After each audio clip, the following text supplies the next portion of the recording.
नमस्कार, बुलेटिन में आपका स्वागत है। मैं हूं आपके साथ आशा सरमाल। चलिए शुरुआत करते हैं बुलेटिन की और सबसे पहले बात करेंगे 15 अगस्त को लेकर ही, क्योंकि स्वतंत्रता दिवस के ठीक एक दिन पहले कश्मीर घाटी में आतंकवादियों ने एक बड़ी वारदात को अंजाम दिया है। आतंकियों ने आज सुबह श्रीनगर शहर के बाहरी इलाकों नौगाम बाईपास के पास एक पुलिस पार्टी पर हमला कर दिया।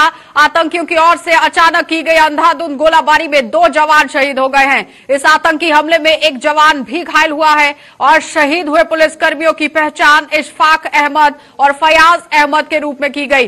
घायल पुलिसकर्मी की पहचान selection grade constable Mohammad Ashraf के रूप में हुई है और जिसे इलाज के लिए अस्पताल में भर्ती करवाया गया। कश्मीर जोन के आईजी विजय कुमार के मुताबिक अगर हम बात करें तो यह हमला आतंकी संगठन जैश-ए-मोहम्मद द्वारा किया गया है और आतंकियों ने पुलिस बल पर घात लगाकर हमला किया, जिसमें 2 पुलिसकर्मी शहीद हो गए। इस हमले के बाद घटनास्थल पर अतिरिक्त सुरक्षा बल पहुंचे हैं और उन्होंने पूरे इलाके को घेरकर सर्च ऑपरेशन भी चलाया, लेकिन इस हमले को अंजाम देने वाले आतंकियों का कोई अता पता नहीं चल पाया है। हालांकि आईजी के मुताबिक हमलावरों की निशानदेही कर ली गई है और जल्द ही उन्हें भी मार गिराया जाएगा। यानी कि नौगाम इलाके के अंदर किस तरह से पूरी घटना को अंजाम दिया गया वो आप साफ अपनी तस्वीरों में भी देख रहे हैं, किस तरह से सुरक्षा बल पुलिसकर्मी वहां पर डटे हुए हैं।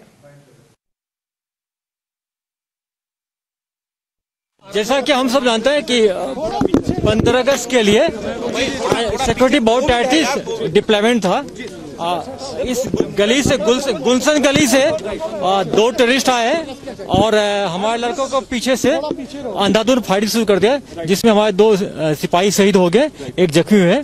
हम लोग पूरे एरिया को कॉर्डन कर लिए हैं और इसमें जैश-ए-मोहम्मद का हाथ लगता है प्राइमरी फेसी से और इसको हम लोग आइडेंटिफाई कर रहे हैं।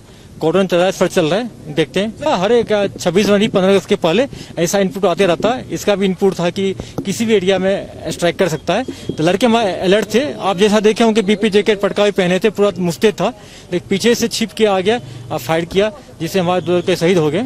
लेकिन हम लोग इसको आइडेंटिफाई कर लिए हैं कौन है, जैश-ए-मोहम्मद ग्रुप का है और बहुत जल्दी न्यूट्रलाइज कर लेंगे। यह हादसा हो गया, अनफॉर्चुनेट हो गया। इसमें चूंकि भीड़भाड़ था, लोगों का मूवमेंट था, तो हमारे जवान अगर रिटेलिएट करते अंधाधुंध तो सिविलियन का लॉस हो सकता था, इसलिए हमारे लड़कों ने बहुत रेस्ट्रेंट किया। लेकिन इसको हम लोग प्रोफेशनल ढंग से न्यूट्रलाइज करेंगे इसको। चलिए तो एक और बड़ी खबर आपको बता देते हैं। लगातार पाकिस्तान की तरफ से ही खबर जो है वो निकलकर सामने आ रही है, क्योंकि अपनी आजादी के पर्व पर आज एक बार फिर से पाकिस्तान बेलगाम हो गया है। पाकिस्तान ने हीरानगर सेक्टर में रिहायशी इलाकों पर गोले बरसाए हैं और गहरी नींद पर सोए हुए लोगों को लगातार यहां पर पाकिस्तान जो है वो निशाना बनाता हुआ नजर आ रहा है। यानी पाकिस्तान आज 14 अगस्त के दिन, अपनी आजादी के दिन भी बेलगाम होता हुआ दिखाई दे रहा है। लगातार गोले जो है वो बरसाए जा रहे हैं। हीरानगर सेक्टर में रिहायशी इलाकों को निशाना बनाया गया पाकिस्तान की तरफ से और गोलाबारी में कई लोगों के आशियानों को भी नुकसान पहुंचा है और लोगों की जानें फिलहाल सुरक्षित है। आर पार की लड़ाई की अब मांग उठ रही है, क्योंकि जिस तरह से लोग हर दिन पाकिस्तान की हरकतें देख रहे हैं वो एक ही मांग करते हैं कि आर या पार की लड़ाई जरूर होनी चाहिए और 2 टूक जवाब पाकिस्तान को दिया जाना चाहिए। हीरानगर सेक्टर से बड़ी खबर निकलकर सामने आ रही है, जहां पर पाकिस्तान ने एक बार फिर से बेलगाम हुआ है और गोले दागे गए हैं और रिहायशी इलाकों को ही पाकिस्तान की तरफ से हर बार निशाना बनाने की कोशिश की जाती है। लेकिन आपको बताते चले कि हमारे सुरक्षा बल भी हर मोर्चे पर डटे हुए हैं। लगातार कमर जो है वो कसी हुई है,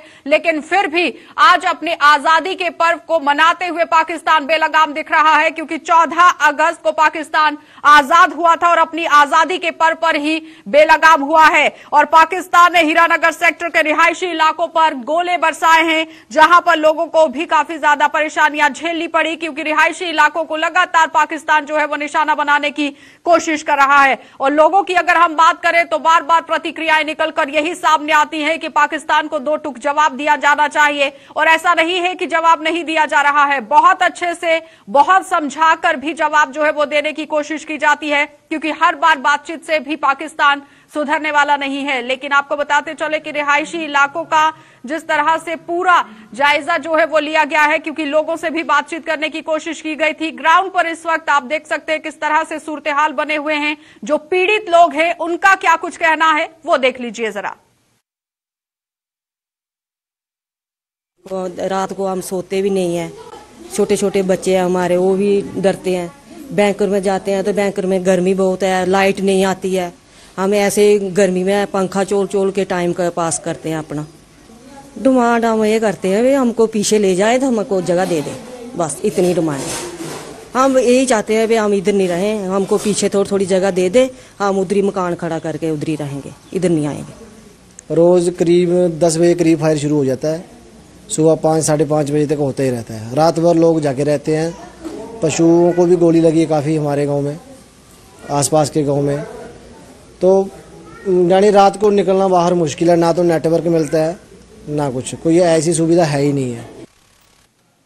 चलिए, तो आपने देखा कि लोगों का क्या कुछ कहना था, किस तरह से वो सीधे कहते हुए नजर आ रहे हैं कि दो टूक जवाब जो है वो पाकिस्तान को दिया जाना चाहिए, क्योंकि पाकिस्तान अपनी हरकतों से बाज नहीं आ रहा। चलिए बढ़ जाते हैं अब आगे, और स्वतंत्रता दिवस पर अब मात्र कुछ ही घंटे शेष रहते। जम्मू कश्मीर के साथ साथ जम्मू सूबे की अगर हम बात करें तो सुरक्षा व्यवस्था चाक चौबंद कर दी गई है। बात करें अगर जम्मू जिला की, तो यहां बीती रात से ही जगह जगह पर अतिरिक्त नाके लगा दिए गए हैं, जहां से गुजरने वालों को कड़ी जांच पड़ताल के बाद ही आगे बढ़ने की इजाजत यहां पर दी जा रही है। जम्मू शहर के अलावा इसके साथ सटे हुए ग्रामीण हलकों की ओर भी जाने वाली जो सड़कें हैं उस पर लगातार पुलिस जो है वो सख्त पहरा बिठाए हुए है, जहां पर गाड़ियों की तलाशी की जा रही है, क्योंकि ज्यादा तौर पर जिस तरह से हम देख रहे हैं कि इनपुट भी जारी हो गए हैं कि कुछ ना कुछ घटनाएं जो है वो 15 अगस्त पर यानी कि स्वतंत्रता दिवस पर हो सकती है। उसी को मद्देनजर रखते हुए लगातार पुलिस जो है वो मुस्तैद दिख रही है।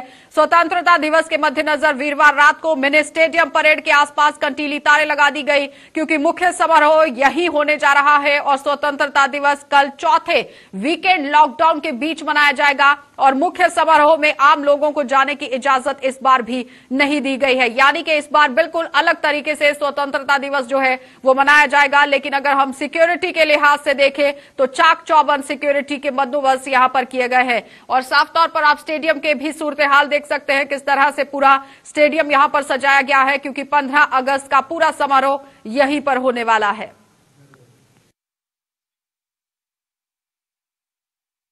बताना चाहता हूं कि सब डिवीज़न जो अखनूर है पुलिस का, इसके अंदर 4 रेवेन्यू सब डिवीज़न आते हैं।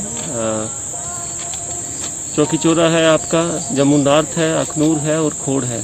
तो ऑल अलोंग जितने भी हमारी रोड्स हैं, मेन रोड्स हैं, उनके ऊपर सबके ऊपर नाकाज जो हैं वो एस्टेब्लिश्ड हैं। टेनेंट्स जितने भी हैं हमारे बाहर से जो आए हुए लोग जहाँ जहाँ भी पूरे सब डिवीज़न में काम कर रहे हैं उन सब की वेरिफिकेशन हो रही है, रैंडम चेकिंग हो रही है। जैसे अभी आपने देखा कि ये एक रैंडम नाका है, it is not a fixed नाका। तो मैं आपके ज़रिए यही बात सब तक पहुँचाना चाहूँगा कि सब लोग जो हैं वो सिक्योर फील करें, आराम से। जम्मू कश्मीर पुलिस, अखनूर पुलिस जो है वो दिन रात आपकी सुरक्षा में लगी हुई है और आपको आराम से जो अपना 15 अगस्त है उसको सेलिब्रेट करें, सोशल डिस्टेंसिंग का पालन करते हुए, फेस मास्क आप अपना पहने, अच्छा खाना खाएं, हेल्दी रहें। तो लगातार बारिश के चलते पस्सियां गिरने से जम्मू श्रीनगर हाईवे यातायात के लिए दूसरे दिन भी बंद है। जिला रामबन के मेहर इलाके में हाईवे पर पस्सियां गिरने से दोनों तरफ से यातायात बंद कर दिया गया है। हाईवे पर गाड़ियों की आवाजाही पूरी तरह से रुकी हुई है और राशन से लदे हुए ट्रक भी रास्ते में फंस गए हैं। हाईवे के निर्माण कार्य में लगी हुई एजेंसियों के वजह से ही काफी ज्यादा यहां पर लोग जो है वो पस्सियों को साफ करने के लिए काम कर रहे हैं। लेकिन आपको बताते चलें कि नेशनल हाईवे इस वक्त बंद है, दोनों तरफ से आवाजाही को बंद कर दिया गया है। और साफ तौर पर आप रास्ते में देख रहे हैं कि किस तरह से यहां पर गाड़ियों का जमावड़ा लगा हुआ है। लंबी लंबी कतारों में गाड़ियां आप साफ देख सकते हैं किस तरह से मेहर इलाका है और पस्सियां गिरने की वजह से ये पूरे सूरत हाल यहां पर बने हुए हैं। लेकिन लोग आप देखिए किस तरह से एक दूसरे की मदद करते हुए दिख रहे हैं। मौसम खराब होने की वजह से ये पूरे सूरत हाल यहां पर बने हुए हैं, क्योंकि ये कोई पहला वाकया नहीं है। जब भी बरसात का समय आता है जम्मू कश्मीर में हर बार पस्सियां गिरने का सिलसिला शुरू हो जाता है। लेकिन नेशनल हाईवे अथॉरिटी की तरफ से लगातार काम जो है वो किया जा रहा है।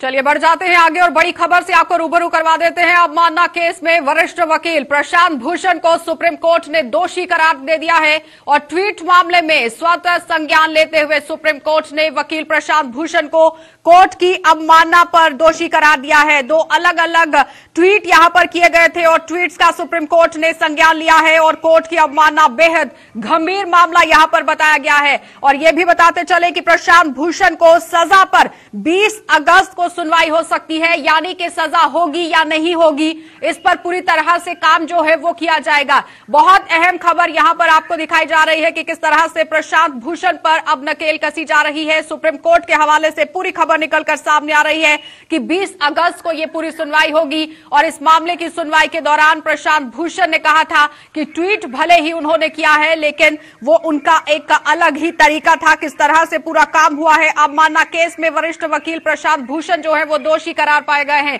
सीधा रुख करेंगे दिल्ली का ही। प्रणय हमारे साथ जुड़ चुके हैं दिल्ली से, हमारे संवाददाता। प्रणय, जानना चाहेंगे कि 20 अगस्त को सुनवाई हो सकती है कि सजा किस तरह से होगी, क्या कुछ कहेंगे? बिल्कुल, देखिए मैं आपको बताऊं कि इस मामले में प्रशांत भूषण दोषी करार दिए जा चुके हैं। आज जो सुनवाई हुई थी उसमें उन्हें दोषी, कोर्ट ने दोषी माना है। 2 ट्वीट जो उनकी तरफ से किए गए थे, कोर्ट की तरफ से माना गया है कि वो सीधा न्यायाधीशों की अवमानना है और उस तहत जो ट्वीट उन्होंने किए थे, 2 ट्वीट थे, उसको लेकर उन्हें दोषी करार दिया है। अब उन्हें सजा कितनी दी जाएगी, कितनी सख्त सजा होगी, इसको लेकर 20 तारीख को बहस होनी है और 20 तारीख को ये साफ होगा कि प्रशांत भूषण को इस मामले में क्या सजा दी जाएगी। दरअसल 22 जुलाई को कोर्ट की तरफ से सतत संज्ञान लेते हुए उनसे सवाल किए गए थे कि आखिर उन्होंने इस तरह के ट्वीट क्यों किए हैं, और कोर्ट इसे काफी ज्यादा जिस तरीके ट्वीट्स हैं वो पूरी तरह से न्यायाधीशों के को गलत एक उनकी तस्वीर को पोर्ट्रे किया जा रहा है, जबकि ऐसा नहीं है। तो इस पूरे मामले को लेकर करीब 142 पन्नों का जवाब प्रशांत भूषण के वकील के द्वारा दायर किया गया था। उन्होंने ये कोशिश की थी समझाने की कोर्ट को कि उनका मतलब वो नहीं है, ना ही न्यायाधीशों की अवमानना करना है, लेकिन कोर्ट ने उन्हें, सुप्रीम कोर्ट ने उन्हें आज दोषी करार दिया है।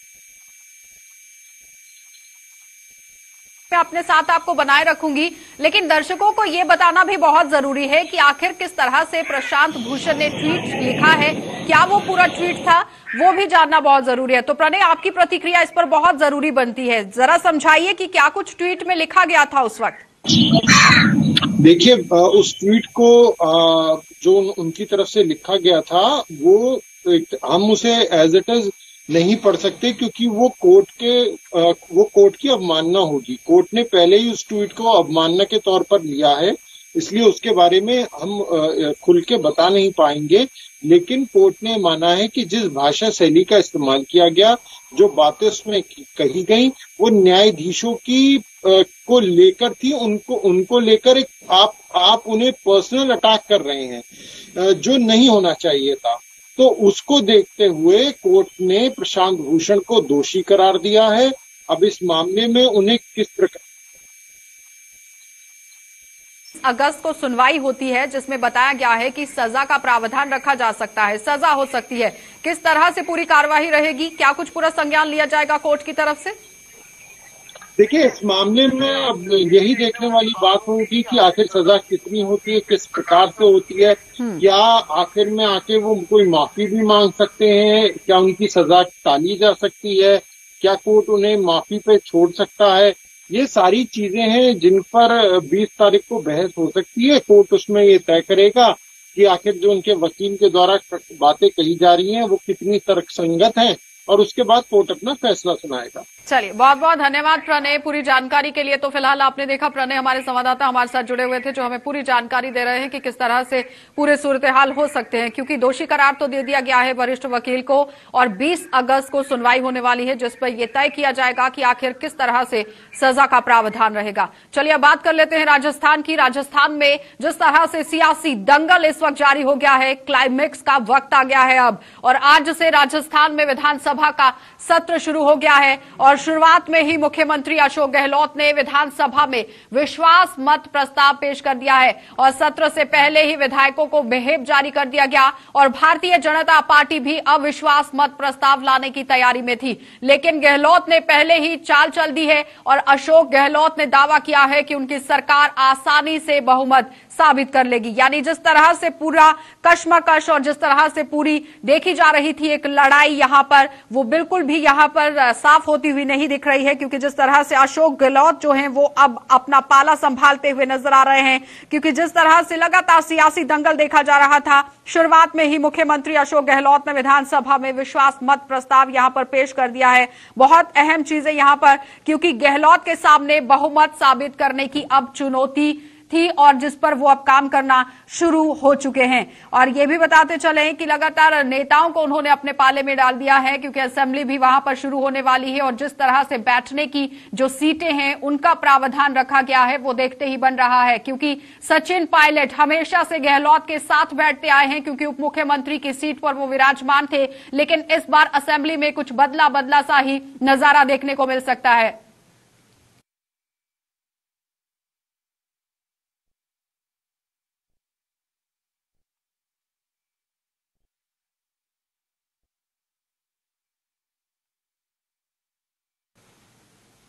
चलिए, तो इसी खबर पर हम अपने संवाददाता से भी जुड़ने की कोशिश करेंगे, लेकिन उससे पहले आपको बता देते हैं कि विश्वास और अविश्वास पत्र क्या है, क्या इसमें पूरा अंतर रहता है, वो जानना भी बहुत जरूरी है। क्योंकि विश्वास प्रस्ताव जो है वो सत्ता पक्ष लाने का काम करता है और विपक्ष ये पूरा अविश्वास प्रस्ताव लाने का काम करता है। यानी कि विपक्ष पर ये पूरा औहदा है, वहां पर किस तरह से काम जो है वो किया जाएगा। और बीजेपी ने गहलोत सरकार के खिलाफ अविश्वास प्रस्ताव लाने का ऐलान कर दिया है। गहलोत ने भी खुद विश्वास प्रस्ताव लाने का ऐलान किया और विधानसभा अध्यक्ष पर निर्भर ये पूरा करेगा कि वो किसके प्रस्ताव को मंजूरी देते हैं, किसके प्रस्ताव को मंजूर करते हैं। अगर राजस्थान की बात करें तो राजस्थान में मुख्यमंत्री अशोक गहलोत और सचिन पायलट फिर से एक हो गए हैं। बीजेपी ने गहलोत सरकार के खिलाफ अविश्वास प्रस्ताव लाने का ऐलान किया है और अविश्वास प्रस्ताव और साथ ही साथ विश्वास प्रस्ताव दोनों निचले सदन में लाए जा सकते हैं।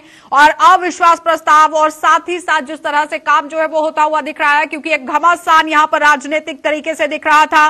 केंद्र सरकार के मामले में लोकसभा और राज्य सरकारों के मामलों में विधानसभा में यह लाया जा सकता है और अविश्वास प्रस्ताव विपक्ष द्वारा लाया जाता है। बल्कि आपको यह भी बताएं कि विश्वास प्रस्ताव सरकार द्वारा अपने बहुमत को साबित करने के लिए लाया जाता है और स्पीकर विश्वास प्रस्ताव को स्वीकार करता है तो सदन में चर्चा के दौरान सत्ता पक्ष को बोलने का मौका मिलता है। यानी कि सत्ता पक्ष के लिए और विपक्ष के लिए यह बहुत अहम कि किस तरह से अब काम जो है वो होगा राजस्थान के अंदर। और बहुत बड़ी बात यहां पर देखने वाली यही है कि किस तरह से अब पूरा घमासान जो मचा हुआ था उस पर रोक लगेगी या नहीं। अगर अविश्वास प्रस्ताव को स्वीकार करता है तो विपक्ष को बोलने का मौका, जिस तरह पहले भी बताया गया है कि मौका दिया जाएगा कि किस तरह से वो अपनी बातों को यहां पर रखेंगे, क्या क्या प्रस्ताव रखेंगे, उनको सुना भी जा सकता है। तो सत्ता पक्ष सदन में बहुमत साबित करने में सफल नहीं रहता है तो सरकार फिर गिर जाती है। यानी सत्ता पक्ष अगर अपनी बात को साबित नहीं कर सकती,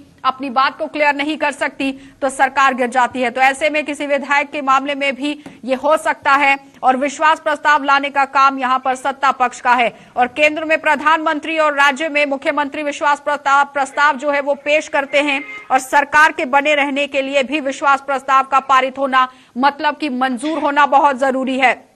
और साथ ही साथ प्रस्ताव पारित नहीं हुआ तो फिर सरकार जो है वो गिर जाती है। तो बहुत अहम ये यहां पर सवाल जो है राजस्थान से खड़े होते हुए दिख रहे हैं। सीधा रुख करेंगे, हमारे वरिष्ठ संवाददाता नवदीप छाबड़ा हमारे साथ जुड़ चुके हैं। नवदीप, जिस तरह से राजस्थान के अंदर लगातार हम देख रहे थे कि सियासी घमासान किस तरह से था, एक दंगल जैसा दिख रहा था, लेकिन अब एकजुट तो होते हुए दिख रहे हैं, लेकिन आखिर इसमें सच्चाई क्या? क्योंकि असेंबली के अंदर जो सीटें लाई गई हैं उसमें भी साफ दिख रहा है कि सचिन पायलट बहुत पीछे अब बैठने के लिए यहां पर होंगे और गहलोत जो है वो अपनी चाल जिस तरह से चल रहे हैं, क्या कहेंगे?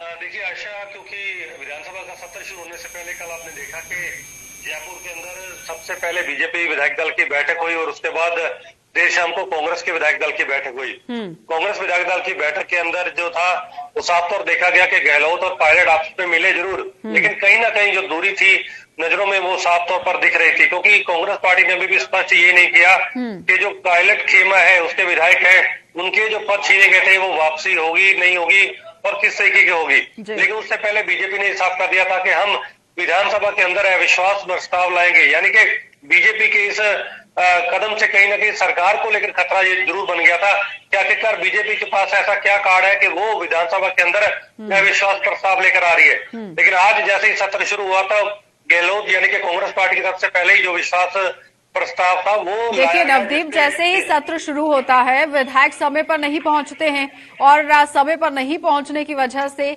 बहानेबाजी की जाती है कि बरसात थी, बारिश का मौसम था, समय पर नहीं पहुंच पाए। यानी कि जो एक तालमेल है वो पार्टी के अंदर बैठता हुआ दिख नहीं रहा था साफ तौर पर। देखिए आशा, आज बिल्कुल कांग्रेस ने एक व्हिप जरूर जारी किया था अपने विधायकों को, और व्हिप जारी करने का मतलब यही है कि किसी भी कीमत पे उन्होंने विधानसभा सत्र के अंदर हिस्सा लेना है। और ये साफ तौर पर दर्शा रहा था कि अशोक गहलोत जो है वो सबसे पहले विश्वास मत जो है वो विधानसभा के सामने जरूर रखेंगे। यही कारण है कि अब 1 बजे अब फिर से जो सुनवाई है या कार्यवाही है विधानसभा की वो शुरू होगी, और उस सुनवाई के बाद अब ये देखना होगा कि स्पीकर जो है उस प्रस्ताव को स्वीकार करने के बाद गहलोत को बहुमत साबित करने के लिए कितना समय देते हैं या किस तरीके से फ्लो टेस्ट के लिए समय जो दिया जाता है। लेकिन जहां तक आशा मैं आपको नंबर की बात करूं तो राजस्थान के अंदर कुल 200 विधायक है और 101 विधायकों की जरूरत होगी बहुमत साबित करने के लिए। और कांग्रेस और बसपा के आपस में अगर विलय की बात करें तो 106 विधायक कांग्रेस से अपने हैं। अगर बागी विधायक जो है वो विरोध में वोट नहीं करते या वो वोटिंग से गैरहाजिर नहीं रहते, तो इसके अलावा उसके पास 13 निर्दलीय विधायकों का समर्थन हासिल है। इसके अलावा 2 बीटीपी और 2 माकपा के भी विधायक जो है वो कांग्रेस के समर्थन में है। तो कहीं ना कहीं 125 विधायक जो है वो कांग्रेस के पाले में है। ऐसे में किसी तरीके की चिंता की जरूरत अशोक गहलोत को नहीं है। लेकिन कल बीजेपी ने जो साफ तौर पर कहा था कि कांग्रेस के अंदर ही अंदर जो विरोध चल रहा है वो उसके अपने जो विधायक है वो नाराज है, मुख्यमंत्री से लोग नाराज है। तो यही चिंता अशोक गहलोत और कांग्रेस को सता रही है कि अगर कुछ लोग वोट नहीं करते या फिर वो रिजेक्ट वोट करते हैं या फिर गैर हाजिर रहते हैं तो ऐसे में सरकार के लिए ये तो सीटों को लेकर बात होगी नवदीप। लेकिन अगर हम देखें कि सचिन पायलट और अशोक गहलोत उन दोनों के बीच में आपसी तालमेल बनता हुआ नजर नहीं आ रहा है। शायद वो ऑन कैमरा भी आप देखिए किस तरह से बातचीत करते हुए तो नजर आ रहे हैं, लेकिन आप सूरत हाल से जान सकते हैं, अंदाजा लग सकता है कि किस तरह से हालात इस वक्त बन सकते हैं। लेकिन बैठने की सीटों को लेकर अगर हम बात करें, क्योंकि जिस तरह से सब जानते हैं कि जब एक मुख्यमंत्री है और उप मुख्यमंत्री है तो वो दोनों साथ में बैठते हैं, लेकिन इस बार सचिन पायलट जो है वो साथ में नहीं बैठने वाले हैं, वो काफी पीछे बैठने वाले हैं। तो जाहिर तौर पर यानी कि सचिन पायलट उप मुख्यमंत्री की जो सीट है उसको छोड़ चुके हैं या उन्हें उतार दिया गया है। देखिए बिल्कुल आशा, क्योंकि डिप्टी सीएम अभी वो नहीं रहे हैं। क्योंकि आपको याद होगा कि जब अशोक गहलोत ने डिप्टी सीएम का पद उनसे छीना था एज ए सीएम होते हुए, और राज्यपाल ने भी उनका जो इस्तीफा था जो उन्होंने भेजा था 2 और मंत्रियों को लेकर वो स्वीकार कर लिया था। यानी कि अभी फिलहाल जो सचिन पायलट है उनके पास सिर्फ और सिर्फ वो कांग्रेस के विधायक है, उनके पास ना तो कोई मंत्रालय है और ना ही वो डिप्टी सीएम है। यही कारण है कि आज उनकी जो सीट है वो बदल दी गई। हालांकि अशोक गहलोत अगर चाहते तो उनको अपने साथ वो सीट दे सकते थे, क्योंकि सीएम के पास वो। बहुत बहुत धन्यवाद नवदीप पूरी जानकारी के लिए। तो फिलहाल आपने देखा नवदीप छाबड़ा हमारे साथ जुड़े हुए थे जो हमें पूरी जानकारी दे रहे थे कि किस तरह से सियासी दंगल जो है वो राजस्थान के अंदर चल रहा है। अब देखने वाली बात है कि आखिर जो पार्टी के अंदर मतभेद चल रहा है वो किस तरह से सुलझ पाएगा। चलिए अब बढ़ जाते हैं आगे और बात कर लेते हैं इजराइल और यूएई को लेकर। इजराइल और यूएई के बीच गुरुवार को हुए ऐतिहासिक समझौते का फिलिस्तीन ने कड़ा विरोध किया है और इस समझौते के तहत इजराइल और यूएई आपसी संबंधों को सामान्य करेंगे। वहीं इजराइल ने कहा कि वे वेस्ट बैंक को मिलाने की पूरी तरह से अपनी योजना बनाएंगे। ये वेस्ट बैंक की बात हो रही है और स्थगित भी से योजना को पूरी तरह से वो कर रहा है। फिलिस्तीन ने इस पूरे समझौते का कड़ा विरोध करते हुए इसे रद्द करने की मांग की और फिलिस्तीन ने कहा है कि ये समझौता करके उसके साथ धोखा किया गया है। और फिलिस्तीन के आधिकारिक न्यूज एजेंसी के मुताबिक अगर हम बात करें तो फिलिस्तीन यूएई से अपने राजदूत को भी वापस बुला रहा है। और फ्रांस ने गुरुवार को इजराइल संयुक्त अरब अमीरात के बीच हुए समझौते का जोरदार स्वागत किया और फ्रांस ने इसे दोनों देशों के बीच एक सकारात्मक पहल बताया है। फ्रांसीसी विदेश मंत्री जीन येवेस ले ड्रियन ने कहा कि फ्रांस, इजराइल और संयुक्त अरब अमीरात के बीच संबंधों को सामान्य बनाने की घोषणा की जाएगी। और साथ ही साथ आपको यह भी बताते चले कि यूएई इजराइल में हुए ऐतिहासिक डील पर लगातार जो काम है वो होता हुआ दिख रहा है, क्योंकि बड़ी खबर इस वक्त निकलकर यही सामने आ रही है कि नाराज फिलिस्तीन ने राजदूत को वापस बुला दिया है और फिलिस्तीन ने यह भी कहा कि यह समझौता उसके साथ किया गया धोखा है। और समझौते के तहत इजराइल और यूएई आपसी संबंधों को सामान्य करेंगे। और साथ ही साथ इजराइल यूएई समझौते का फ्रांस ने भी अब यहां समझौता किया है। और स्वागत आपको बताते चले कि फ्रांस लगातार करता हुआ दिख रहा है, क्योंकि फ्रांस ने कहा कि संबंधों को सामान्य करने के लिए सकारात्मक जो पहल है उसकी बहुत जरूरत थी, कि एक कदम आगे बढ़ाना बहुत अहम था। और साथ ही साथ आपको ये भी बताते चले कि गुरुवार को ये पूरी डील होती है और इस पर कड़ा विरोध भी जताया जाता है, लेकिन इस समझौते के तहत इजराइल और यूएई आपसी संबंधों को सामान्य करेंगे। और साथ ही साथ आपको बताते चले कि सीधा रुख करेंगे दिल्ली का ही। हमारे साथ हमारे वरिष्ठ संवाददाता इशफाक गौहर जुड़ चुके हैं। इशफाक, बहुत बड़ी खबर जो है वो निकलकर सामने आई है यूएई और इजराइल के हवाले से, क्या कहेंगे, कितना फायदा हो सकता है? और मुस्लिम ब्लॉक जो है उनके लिए एक अच्छी खबर है, और काफी दिनों से इस पर जो है वो होमवर्क हो रहा था कि ये अकॉर्ड होना चाहिए और ये पैच जो है वो होना चाहिए। फाइनली डोनाल्ड ट्रंप ने वो कर दिया जो शायद अभी तक नामुमकिन नजर आ रहा था, क्योंकि जिस तरीके की सिचुएशन इजराइल को लेकर मुस्लिम ब्लॉक के अंदर है, जो 52 स्टेट्स है, वो लगातार ये मान रहे हैं कि इजराइल एक जो है वो ऑक्यूपेंट फोर्सेस है और उन्होंने फिलिस्तीन पर जबरदस्ती कब्जा किया है, जो फिलिस्तीन के लोगों पर उनकी एक अलग व्यू पॉइंट है उसको लेकर। और यही वजह है कि इजराइल की एम्बेसियां बहुत सारे देशों के अंदर नहीं, और मुस्लिम ब्लॉक के अंदर बहुत कम आपको इजराइल के लोग या इजराइल की एम्बेसी नजर आएंगी। लेकिन जिस तरीके का पैच हुआ है ये 100% जो है। लेकिन इशफाक, यहाँ पर बड़ी बात यह है कि यूएई और इजराइल के बीच में जिस तरह से ये बड़ी ऐतिहासिक डील तो हुई है, डोनाल्ड ट्रंप ने ये पूरा काम करवाया, और डोनाल्ड ट्रंप कहते हुए भी नजर आए हैं कि दो देश जो उनके पड़ोसी हैं उनका आपसी समझौता हो गया है जिसका काफी फायदा हो सकता है। लेकिन फिलिस्तीन की अगर हम बात करें तो वो साफ तौर पर कहता हुआ नजर आ रहा है कि ये बहुत बड़ा धोखा है। देखिए, मैं वही कह रहा था कि यूएई ने एक कदम तो आगे बढ़ा है कि ताकि फिलिस्तीन की जमीन जो जा रही थी वो बच पाए। एक पॉइंट ऑफ व्यू वो है उनका, और दूसरा पॉइंट ऑफ व्यू ये है कि देखिए जो हमारे रिलीजियस प्लेसेस है जो जिन पर ताले लगे हैं, न वो जा सकते हैं न हम जा सकते हैं, इससे वो भी खुल पाएंगे, वो भी एक पॉजिटिव पॉइंट है। और तीसरा पॉजिटिव पॉइंट ये है कि जब आपस में मिलते हैं, बैठते हैं, बात होती है, डिप्लोमेटिक चैनल्स खुलते हैं, तो और 10 तरह की बातें होती है और 10 तरह के रास्ते खुलते हैं। चलिए, बहुत बहुत धन्यवाद इशफाक पूरी जानकारी के लिए। फिलहाल आपने देखा कि इशफाक गौहर हमारे साथ जुड़े हुए थे, जो हमें पूरी जानकारी दे रहे हैं कि किस तरह से ये ऐतिहासिक समझौता यहां पर दिख रहा है, ऐतिहासिक डील दिख रही है। लेकिन बड़ी खबर जम्मू कश्मीर से निकलकर सामने आ रही है, जहां पर गैलेंट्री अवार्ड का लेकर ऐलान जो है वो कर दिया गया है। गैलेंट्री अवार्ड का ऐलान यहां पर किया गया है कि किस तरह से गैलेंट्री अवार्ड जो है वो दिए जाएंगे। टॉप 3 में जम्मू कश्मीर और यूपी पुलिस को रखा गया है, और पुरस्कारों की लिस्ट में पहले नंबर पर जम्मू कश्मीर पुलिस, यानी कि जम्मू कश्मीर पुलिस ने ये एक उम्दा कदम, और लगातार जिस तरह से कवायदें जम्मू कश्मीर पुलिस की तरफ से चलाई जा रही थी उसी का ये पूरा नतीजा यहां पर दिख रहा है। और जम्मू कश्मीर के खाते में 61 मेडल आते हुए नजर आ रहे हैं, और दूसरे नंबर पर सीआरपीएफ को 55 मेडल यहां पर दिए जा रहे हैं। और उत्तर प्रदेश पुलिस की अगर हम बात करें तो उनकी झोली में सिर्फ और सिर्फ 23 मेडल यहां पर दिख रहे हैं। यानी हम ये कह सकते हैं कि जम्मू कश्मीर पुलिस इस वक्त अव्वल नंबर पर आती हुई दिख रही है, क्योंकि जम्मू कश्मीर पुलिस के खाते में 81 मेडल दिख रहे हैं, और सीआरपीएफ के खाते में 55 मेडल, क्योंकि लगातार जम्मू कश्मीर पुलिस की तरफ से जिस तरह से कार्रवाइयां आतंकियों के खिलाफ की गई हैं वो काबिले तारीफ थी। और उसी को मद्देनजर रखते हुए गैलेंट्री अवार्ड्स में लगातार जम्मू कश्मीर पुलिस का नाम दिया गया है। तो फिलहाल बुलेटिन में इतना ही। देशों